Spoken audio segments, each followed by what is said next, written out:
Welcome, man. It's a special edition of the Dad Podcast. It's right around the season.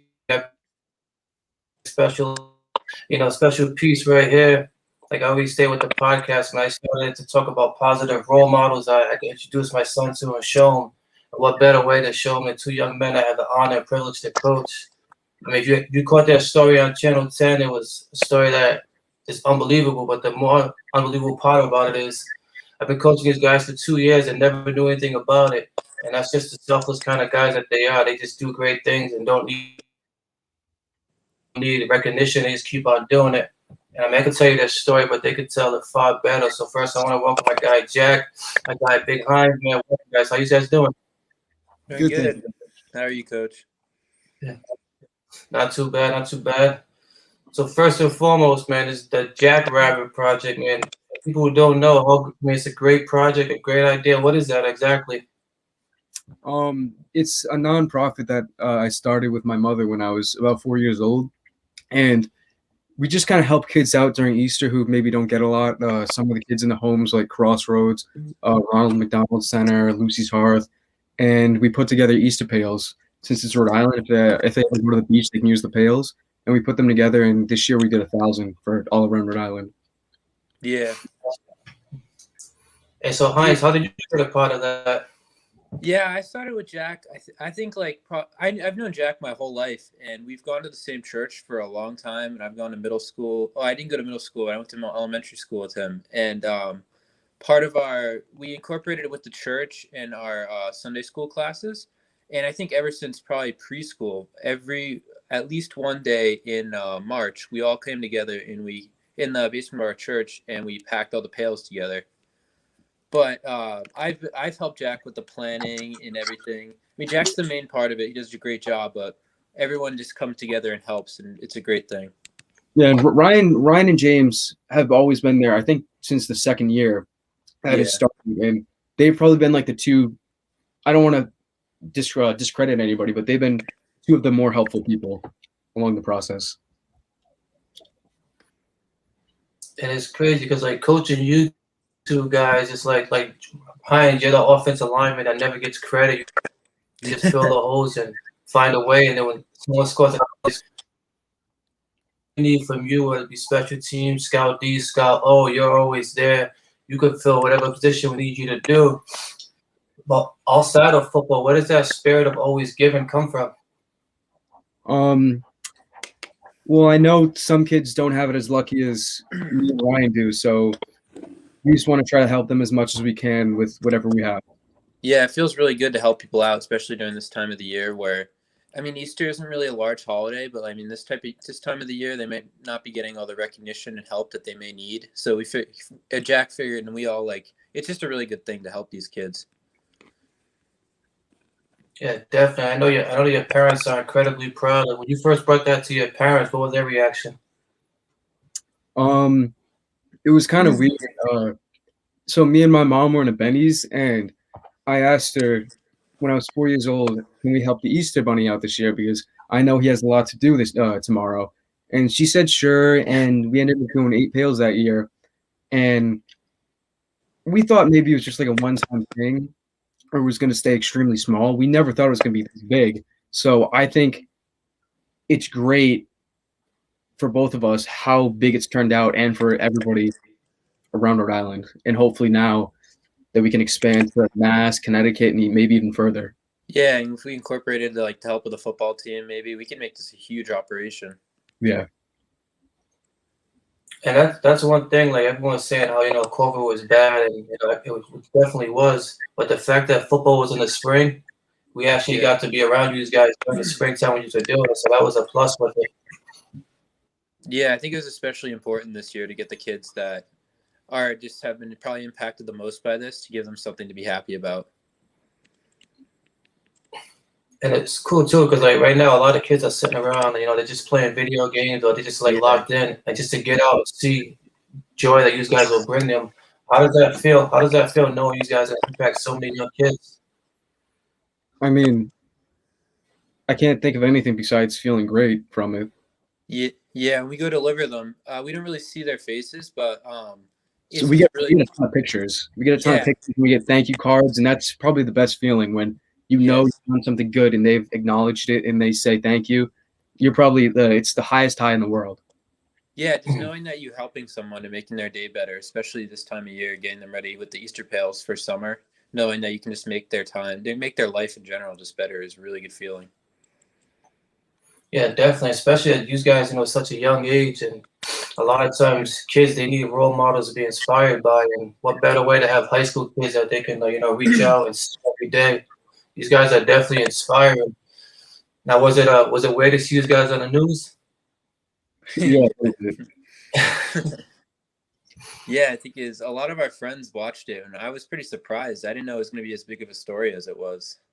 Yeah, and my friend texted me. I think his uncle saw it in Vermont. They showed it in New York and Florida. So if it gets out there, hope maybe we can turn this into a bigger thing, and it won't just be us. It can sort of like Toys for Tots during Christmas, where it's all around the U.S. and sometimes like the world. I think that'd be really interesting. And it's crazy because like when I started this podcast, my son said he wanted to do a video where 100 people saw it.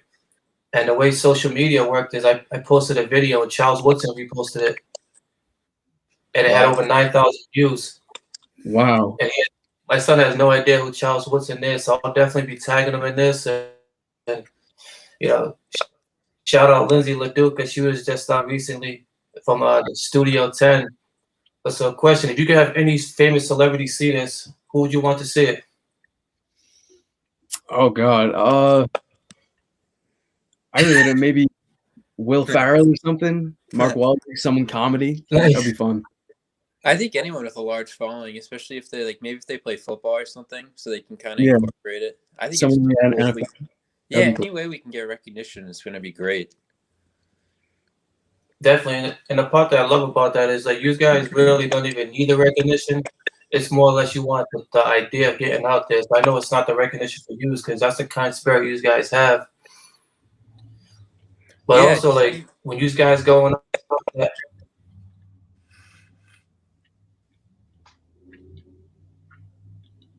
but I was saying so like after this, so like when does the next season begin? Is it right after Easter? You guys already focused on next year?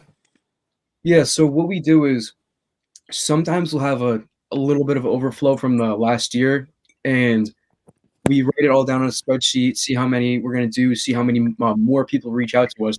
You'd be surprised. Some people reach out to us very early on and try to get an estimate of how many people we're trying to help that year and start ordering supplies almost right away.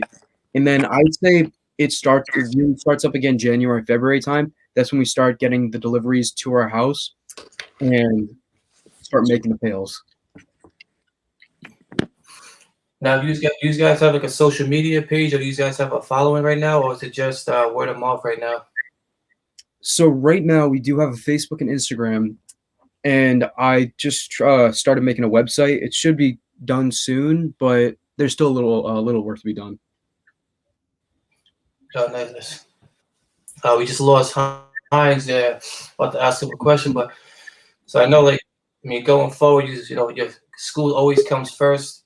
School's always coming first, and being from LaSalle Academy, like, how was the reception at LaSalle when the story came out? I definitely had a few teachers and students come up to me saying, I think I saw you on the news. And at first I didn't really know what they were talking about. And then they told me and I was like, whoa, I didn't think everyone like this was gonna see it. And it was really cool. What about you, Hines? What was the reception at LaSalle when you went back? Oh, I think it was really cool, especially when you came up to me and talked to me. That was I didn't realize how I didn't realize at that point I had known it was on the news, but I hadn't seen that they had a whole article about it. LaSalle posted about it. They had stuff in our town. It was on Facebook, especially all the places that the news articles went. I think it was just really cool, and I really hope that all that publicity helps it grow next year. And it's definitely because just with our team alone, we've been having a great couple of weeks. Like Teresa was just on the Patriots has posted an article about her, and you guys doing a great thing. It's just the positive people coming out of LaSalle just keeps on going and keeps on flowing. And like you see my son at the practice all the time, and this is what I talk about why I bring him around is So if you guys say who's some role models in your lives for you guys? Definitely my grandfather. He's probably one of my bigger role models. Yeah, definitely my So I say that parents. again. Your parents. Yeah, definitely my Cool. parents. They've helped me a lot, and I just they're definitely my biggest role models.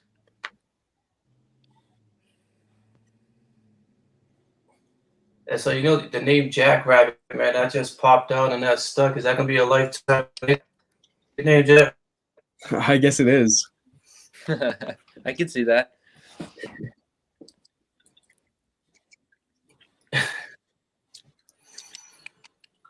Yes, I got it. So I was joking around with the nickname, and I was telling my son about the story. We was talking about a bunch of other famous rabbits, man. So you up saying, you got Jack Rabbit, you got Bugs Bunny, you got Bad Bunny. There's some famous bunnies running around, man. What do you rank right now? I think we could be in top 3. Yeah, Top definitely 3? up there. Yeah. So who's the top 2 then? I don't know. It's Ryan. What do you think the top 2 is? Definitely Bugs Bunny, I think. Is I probably mean, number Peter one. Rabbit. Yeah, Peter Peter Rabbit and Bugs Rabbit. Bunny, Even I think they take the cake. the Easter Bunny's got to be up there too. Yeah. And don't forget about the Tricks Rabbit. Don't forget about Trickster Rabbit either. Yeah. Point. You Yeah. got Trickster Rabbit, you got Roger Rabbit. Yeah. These guys gonna creep up after this story. Yeah, we definitely gotta get up there. We gotta make it a known name. And Heinz, man, Heinz, we need a nickname for you too, Big Heinz. I think Heinz is probably good for me. We got Hoppin' Heinz. Maybe, yeah, Hop it Heinz. I can see that. Good one. Gotta make it for everyone. And on a lighter note, we always have a couple little questions that my son likes to ask, some fun ones. I'll throw this one out for you, Jack, first. You jump out of an airplane, you gotta survive on a desert island for 1 week. It's you and 85 people. Who you taking? Oh, that's a tough one. I'll probably take 2 of my close friends, Ryan and James. And then maybe a chef, cook for us. Yeah. Maybe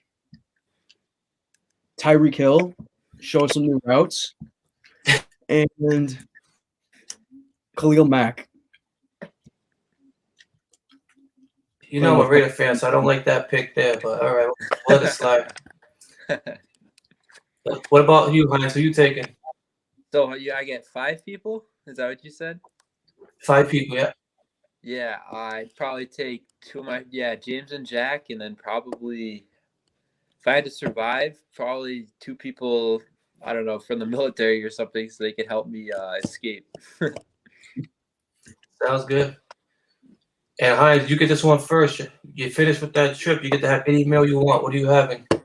Oh, any meal? Probably something really good, like chicken or something.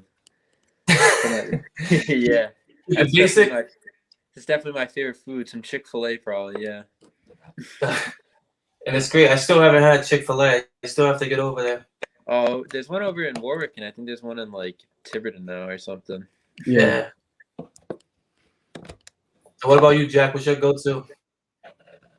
I'd say either some wings with some buffalo sauce or honey barbecue, or mac and cheese and pork chops. I also love those.